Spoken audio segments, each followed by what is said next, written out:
क्या लगता है आपको जो कार्य आप पूरा नहीं कर सके वह जनता के लिए काफी महत्वपूर्ण हो सकता है और है भी, जो अधूरा रह गया उसके लिए क्या मन में आपको कैसा महसूस होता है और क्या करना चाहेंगे आप, क्योंकि अब तो आपके हाथ से समय निकल चुका है। अधूरा रह गया उसके लिए हम आत्मग्लानि महसूस होता है कि हम उस कार्य को नहीं कर पाए, लेकिन संभवतः अगर जनता का आशीर्वाद रहा तो सर्वप्रथम मैं उस कार्य को पूर्ण करूंगा और उसके बाद ही कोई कार्य करूंगा।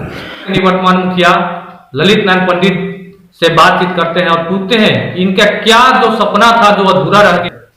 धन्यवाद आपका यहाँ आने के लिए।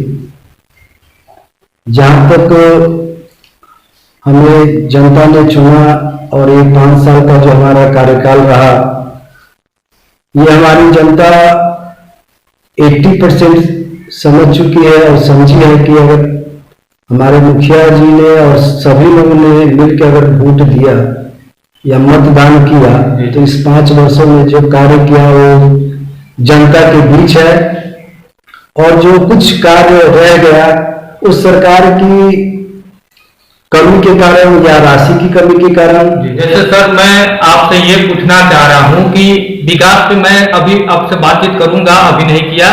मैं आपसे सवाल ये किया कि आपकी कौन सी सपना थी जो आपने पंचायत के लिए सोचे थे और वह अधूरा रह गया, उस पर फोकस कीजिए कि जो जो कार्य अभी तक अधूरा रह गए और फिर आगामी चुनाव में जीत करके उसे पूर्ण करना चाहते हैं, या क्या कहना है उसके बारे में बताइए। सबसे पहले हम पंचायत चुनाव जब जीते तो हमारा सपना था कि हमारे पंचायत में एक भी रोड, हमारे पंचायत में 4 गांव पड़ता है, रेहुआ, कोहबरवा, जयनगर और कचहरीपुर, और चारों गांव में 15 साल में वर्क की कमी थी। जी, आपसे पहले ही आपको लगा कि हमसे पहले कमी थी। अच्छा। जो हमने सोचा कि जब हम चुनाव जीतेंगे तो हर एक सुख सुविधा और एक एक रोड बना देंगे जी, जिसमें हमने प्रयासरत रहा। अच्छा। और 80% योजना करके जनता के बीच रखा, लेकिन कुछ योजनाएं, कुछ रोड, कुछ गांव, जैसे हमारे जयनगर गांव पड़ता है जहां पे हमारा कुछ 3 से 4 रोड और गली 2-4 रोड छूट गया, उसमें हमारी गलती नहीं थी। जो ही 5 वर्षों में जो राशि आई हमारे पास, और जहां तक संभव हुआ हमने सारा योजना पूर्ण किया, लेकिन राशि के अभाव में, और तब तक हमारा चुनाव आ चुका है तो समय सीमा भी खत्म हो गया है, इसलिए हमारी कुछ योजनाएं अपूर्ण रह गई है। लेकिन भविष्य में अगर जनता ने जो कार्य देखा है और जनता के बीच में हम खरे उतरे हैं, तो अगर जनता हमें पूर्णतः आशीर्वाद देती है तो जो छूटे हुए कार्य है उसे हम अपना सफल बनाएंगे। मुखिया जी, आपका जवाब बिल्कुल संतोषजनक, हम मान सकते हैं कि आपका जो ये मंशा था, जो सपना था, वो पूरा नहीं हुआ जिसे आप पूरा करना चाहते थे। लेकिन आपने ये नहीं बताया कि वो कौन कौन सपना था आपका जो अधूरा रह गया, कौन कौन योजना था, क्या उसमें सड़कें शामिल थी तो कौन सी थी, अगर कोई अन्य काम था तो कौन सा था, ये कौन सा काम है, उस काम को कुछ बताना चाहेंगे।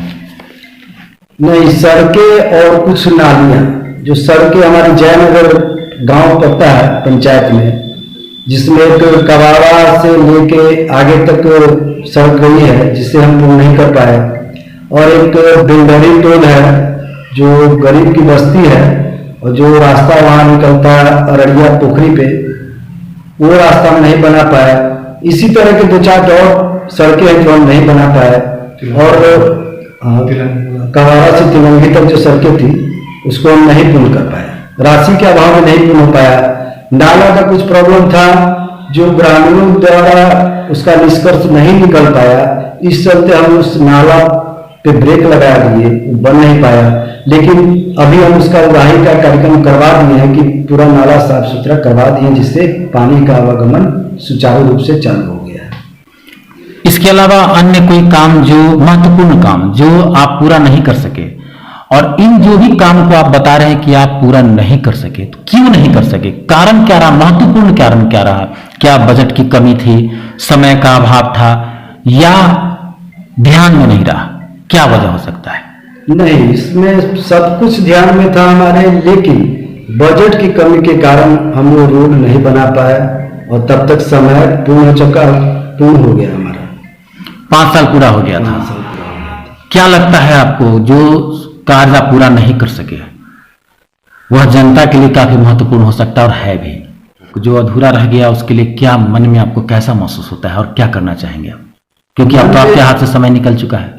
अधूरा रह गया उसके लिए हम आत्मग्लानि महसूस होता है कि हम उस कार्य को नहीं कर पाए, लेकिन संभवतः अगर जनता का आशीर्वाद रहा तो सर्वप्रथम मैं उस कार्य को पूर्ण करूंगा और उसके बाद ही कोई कार्य करूंगा। मुझे जी आपके यहाँ एक और बहुत बड़ी समस्या है। समस्या यह है कि आपका जो ये गांव है, पंचायत है, इस रास्ते से बाबा धाम के नाम से प्रचलित है मढ़िया धाम, वहां के लिए रास्ता जाती है। प्रधानमंत्री ग्रामीण सड़क योजना से बनी हुई सड़क है। हालात आप भी देखते हैं और जूझते भी हैं, ऐसा नहीं है कि जनता से जूझती है, आप भी जूझते हैं। आप ये बताइए, उस सड़क जो आपके मत से नहीं है, आपके अधिकार क्षेत्र में नहीं आता है, लेकिन उन सड़क के लिए आपने क्या किया? क्यों किसी कभी इंजीनियर पर दबाव डाला गया, विभाग से खोजा गया? क्योंकि सरकार तो कहती है सड़क को अधूरा नहीं रखना, पूरा करना है, लेकिन आपके पंचायत की सड़क है, क्या स्थिति है, कितना बुरा है, आप खुद बताइए कितना बुरा है। नहीं, हमारे पंचायत की जो आर्मी की सड़क है, प्रधानमंत्री हो या मुख्यमंत्री योजना से जो प्रस्तुत होता है सब, वो पूरा ध्वस्त है। हमने बहुत बार जेई को बोला, एसडीओ को बोला, स्कूटी को बोला कि भाई ये जो रास्ता है ये पूरा ध्वस्त हो चुका हुआ है, या एक तो पुल है जो रहुआ कोरबा के बीच में है वो भी ध्वस्त हो चुका हुआ है, बाढ़ आता है, बाढ़ का जगह है हम लोग का पंचायत, लेकिन यहाँ पे तो कोई सुनने वाला है नहीं। और हमारे बस का जो चीज है हम तो उतना ही कर सकते हैं आर्मी के रोड में। विधानसभा तो परिहार ही पड़ता है, विधायक यहाँ कद्दावर है, मतलब कि 2-2, 3-3 बार जीते हैं। गायत्री देवी जी अच्छी जनप्रतिनिधि भी मानी जाती है, महिला भी हैं, और जब तक लोकप्रिय नहीं है जीती कैसे? 2-2 बार जीती हैं, उनके पति जीत चुके हैं, और ऐसे में सड़क का हालत ऐसा है और आप जनप्रतिनिधि हैं। क्या सहयोग मिला उनसे? क्या इस मामले में मसले पर कभी गंभीरता से बात हुई आपकी? उनके पास सारी बातें रखी गई हुई हैं, उनका भी कहना है कि हम अपना प्रयासरत हैं और हम उस चीज को आगे बढ़ाए हुए हैं मुखिया जी कि जल्द से जल्द हो जाएगा। ये चुनाव के वक्त हम बात इसलिए कर रहे हैं क्योंकि 5 साल आपने कर्म कर लिया और 5 साल हमने भी कर्म किया है, जो हमारा मीडिया का कर्म होता है। हमने आपकी खूबी को भी दिखलाया है और आपकी कमियों को भी दिखलाया है। आप अच्छी तरह इसके गवाह भी हैं कि आपके पंचायत की हमने कई खबरें लिखी जहां आपकी कमियों को दिखलाया, सड़कों को लेकर के, नल जल को लेकर के, लेकिन खूबी अगर आपने अच्छा काम किया हमने उसे भी दिखलाया है। जैसे बाबा धाम वाले रास्ते में आपने निजी फंड से काम करवाए थे, हमने वो भी दिखलाया है। और आज जबकि 5 साल पूरा हो गया, इसलिए हम आपके मुंह से जानना चाहते हैं, हम आपसे ही पूछना चाहते हैं कि ईमानदारी से बता दीजिए कि आपने क्या क्या काम किया जिस पर आपको फक्र है, गर्व है कि आपने विकास कराया, और कौन सबसे महत्वपूर्ण काम है जिसे आप कराना चाहते हैं लेकिन अब समय समाप्त हो गया, आगे क्या करेंगे? हमारे पंचायत का जो महत्वपूर्ण कार्य है जो हमने किया, हम अभी तक जो भी सड़कें ध्वस्त थी, गली जो हमारे पंचायत अंतर्गत आती है, उसमें हमने 90% योजना पूर्ण कर चुका है। और पंचायत में जो हमारे पंचायत वासियों को मिलने वाली सुख सुविधाएं हैं, हमारा भरपूर कोशिश रहा है कि हम सभी को दें। वो वृद्धा पेंशन हो, आज से 15 साल पहले जब मुखिया नहीं थे उस समय हमारे पंचायत में 725 पेंशनधारी थे और हमने इस 5 साल में 500 पेंशन किया। तो जो 15 साल में जो हुआ वो हमने 5 साल में किया जी। और हमको नहीं लगता है जो 1-2% व्यक्ति होगा जिसका पेपर में कमी हो या आधार प्रॉब्लम हो या वोटर आईडी प्रॉब्लम हो, इस कारण वो उसका नहीं हो पाया, उसका भी हम कोशिश में है। अगर दोबारा हम आते हैं तो उसको भी पूर्ण कर देंगे। और कार्य में दुख उसी चीज का है जो कुछ सड़कें हमारी रह गई, मेन हमारा जो मकसद था वो छूट गया। लेकिन आशा करते हैं अगर जनता हमारे साथ है और हमें पूर्णतः विश्वास है कि जो हमने कार्यशैली किया है जनता के बीच में है और जनता हमें फिर से दावेदारी देगी और वोट देगी और हम उनके सामने खड़े उतरेंगे। अपने 5 साल में जो मुख्य काम किए उसमें सबसे ज्यादा मुख्य काम किया कौन सी है जिससे डायरेक्ट जनता को लाभ हुआ, और कौन कौन काम किए वो हमको बताइए, ताकि अगर ये सवाल हम आपसे नहीं पूछते हैं तो ये कहीं ना कहीं हम आपसे बेईमानी करते हैं, क्योंकि अधूरे कार्यों के बारे में हमने पूछा। और आप मैं जानना चाहूंगा जो सबसे तेज गति से और सबसे असरदार जो आपने काम किए उसका डायरेक्ट जनता से जो असर हुआ वह कार्य बताइए आप। हमने जो कार्य किया जनता के बीच में सबसे असर है जो पंचायत में सड़कें नहीं थी, गली सब अधूरा पड़ा हुआ था। पंचायत में पेंशन की कमी थी, जो लोग बूढ़े थे 60 वर्ष के थे उनको पेंशन नहीं मिल रहा था। ये सब हमने एकदम मतलब अपना एक मकसद बना के हमने कार्य किया, और उस कार्य में हम सफल भी रहे, और कुछ त्रुटि है तो फिर सुधरेगा।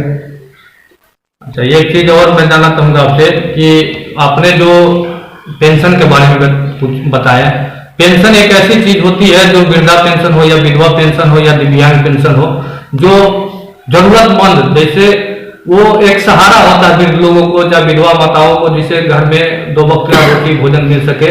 इसके लिए आपने पंचायत में कितने लगभग लोगों को करवाए और कितने अधूरे रह गए? विधवा पेंशन हो या मुख्यमंत्री पेंशन हो या विकलांग पेंशन हो, हमने जो पेंशन किया, जो आपको पहले भी हम बता चुके हुए हैं कि जो 15 साल में जो पेंशन था हमारे पंचायत में, जो पूर्व में भी मुखिया जी लोग रहे होंगे उनके भी नजर में है, और जो समझदार जनता भी उनके भी नजर में है।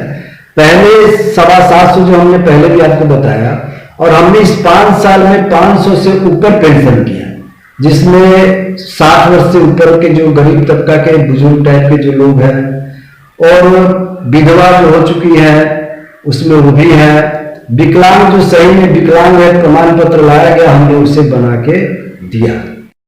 इसलिए हमने 500 से ऊपर हमने पेंशन किया, उसमें हमने युद्ध स्तर पे काम किया, जिसका परिणाम है कि हमारे पंचायत में सबसे ज्यादा पेंशन होगा, ये हमको जो अपना महसूस है।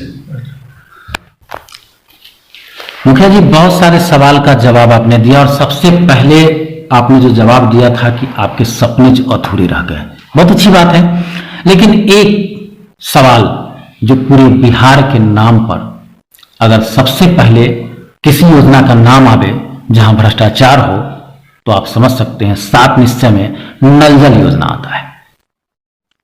आप भी पंचायत के मुखिया हैं, वार्ड सदस्यों को जवाबदेही दी गई है, किसी को 19 लाख, किसी को 20 लाख, किसी को 25 लाख ऐसे मिला है। जनता अक्सर सवाल करती है कि नल जल योजना का हाल बेहाल है। बहुत जगह से सवाल आता है कि पानी नहीं मिल रहा है। आपके भी पंचायत में पिछली बार हम जब दौरा किए थे तो वहां उस वक्त देखा गया था कि कई जगह पर पानी का सप्लाई था और कई जगह जमीन से पानी निकल रहा था। आपने उसमें वार्ड सदस्य से बात भी किया हमारे सवाल पर, और उसे सुधार भी किया गया। वर्तमान हालत यह है कि पंचायत का चुनाव चल रहा है। जनता का एक बड़ा कड़वा सवाल है कि पानी नहीं मिलता है। सिर्फ आप ही की पंचायत में नहीं, बहुत सारे पंचायतों में। यहां यह जानने की जरूरत है कि नल जल की जो व्यवस्था की गई, वार्ड सदस्य लोगों को जो पैसा मिला, कुछ वार्ड सदस्य लोग जो है जो सामने नहीं आते हैं, लेकिन अप्रत्यक्ष रूप से या हमें ऑफलाइन बताते हैं कि हमें सरकार ने पैसा दिया टावर लगाने के लिए, पाइप लगाने के लिए। लेकिन अब आप बताइए, चुनाव चल रहा है, बहुत सारे जनप्रतिनिधि जीतेंगे या हारेंगे कोई नहीं जानता है। अभी उसमें आदमी बहाल करना होगा पानी सप्लाई करने के लिए, बहुत सारी बातें जो बता रहे थे। मोटर खराब हो जाता है तो कई कई दिन होता है, मतलब बहुत सारी जो समस्याएं लोग बता रहे थे। क्या है इसके पीछे सच्चाई, क्या समस्या है? वार्ड सदस्य की कमियों को तो हम बता रहे हैं कि नल जल में उन्होंने काम नहीं कराया या बहुत सारे लोगों ने काम कराया, लेकिन ये जो बातें सामने आ रही है कि आखिर ये चुनाव का भी वक्त है और ऐसे में कहीं पानी नहीं आ रहा है, तो उसका विकल्प क्या है, क्या व्यवस्था दी गई है? नल जल को लेकर काफी शिकायतें हैं। क्या कहते हैं मुखिया जी, आप अपना विचार इसमें बताइए। देखिए, जो नल जल योजना सरकार ने जो दिया जी बिहार वासियों को कि हर घर नल का पानी पिएगा सभी घर का लोग, उसमें वार्ड सदस्य भी कुछ नहीं है, मुखिया जी भी कुछ नहीं है। सरकार की योजना थी कि भाई योजना वार्ड के थ्रू करवाना है, तो जो भी लोग ग्रामीण हो या पंचायत के लोग हैं उनके नजर में ये रहा कि भाई जो योजना है वो सरकार ने दिया है 15 लाख 20 लाख, तो वार्ड मेंबर मुखिया हो गया धनी 20 लाख का मालिक। ऐसी तो बात है नहीं। कोई भी योजना हो, वो जंगल योजना हो या रोड हो या आरियो का रोड हो या पुल हो या छोटा पुल हो या पुल या बड़ा हो, सारी योजनाएं सरकार की रहती है। जी। वो तो एक तो मार्फत रहता है या ठेकेदार के मार्फत, ठेकेदार इसमें नहीं दिया गया तो वार्ड को दे दिया गया, यही मेन बात है। लेकिन ज्यादातर पानी का जो प्रॉब्लम है इसमें सरकार ने इसकी व्यवस्था की नहीं। अगर बाई दी वे आपके घर का, ये तो सरकारी है, अगर आपके घर का मोटर खराब हो जाता है तो आपके पास पैसा है तो एक दिन में बना लीजिएगा, नहीं तो 2 दिन 3 दिन 4 दिन ऐसे ही रह जाता है। और ये तो सरकार का व्यवस्था है, सरकार ने इस व्यवस्था के लिए कुछ सोचा ही नहीं। और वार्ड मेंबर है, वार्ड मेंबर ज्यादातर जानते हैं आप लोग की गरीब तबका के लोग होते हैं, तो वार्ड मेंबर अगर 500-1000 रुपया से वो ठीक होने का चीज है नहीं। अगर उसमें कोई प्रॉब्लम आ जाएगा तो कम से कम 5000 7000 10,000 रुपया लगेगा। पब्लिक जो है वो देने के लिए तैयार रहती नहीं है कि नहीं हम तो भाई पैसा नहीं देंगे, पानी पिएंगे। तो इसमें हर एक जगह सरकार की कमी है। या तो सरकार ने जंगल योजना जो दिया उसके रख रखाव में, मेंटेनेंस में उसका अलग राशि दे, ठीक है, और अलग मिस्त्री रखे। हर एक पंचायत में कम से कम उसका मिस्त्री रहे कि अगर कोई भी खराबी हो जाए तो उसे बनाए इस ढंग से, और उसका राशि दे। अगर इस ढंग से सरकार इसको अगर चलाए तो शायद जल योजना सक्सेस। सबसे पहले ये बताइए कि जो टावर खड़ा किया गया पानी सप्लाई करने के लिए, वो किसकी जवाबदेही है वहां पानी सप्लाई करना? पानी सप्लाई के लिए तो जवाबदेही दिया गया हुआ वार्ड सदस्य। नहीं, वार्ड सदस्य ही जाकर चालू करेंगे, सप्लाई करेंगे, या उसके लिए कोई आदमी मनोनीत है? नहीं, वार्ड सदस्य को ही उसको मनोनीत किया गया हुआ है कि वो वार्ड सदस्य वो खुद जाकर उसे चलाएंगे। जाके चलाएंगे। जो उसमें खर्च आता है, जैसे पैसा उनको दिया गया टावर बनाने के लिए, जो बजट है वो टावर बनाने के लिए, पाइप बिछाने के लिए, पानी को जो सप्लाई करके जिनको ड्यूटी देनी है, क्या उसके लिए अलग से पैसा उनको मिल रहा है? नहीं, उसको अलग से 1 रुपया नहीं मिल रहा है। सरकार ने उसका एक तो सिस्टम बनाया कि हर घर से 30 रुपया का महीना लेना है और उसी से मेंटेनेंस करना है। क्या वो पैसा मिल रहा है?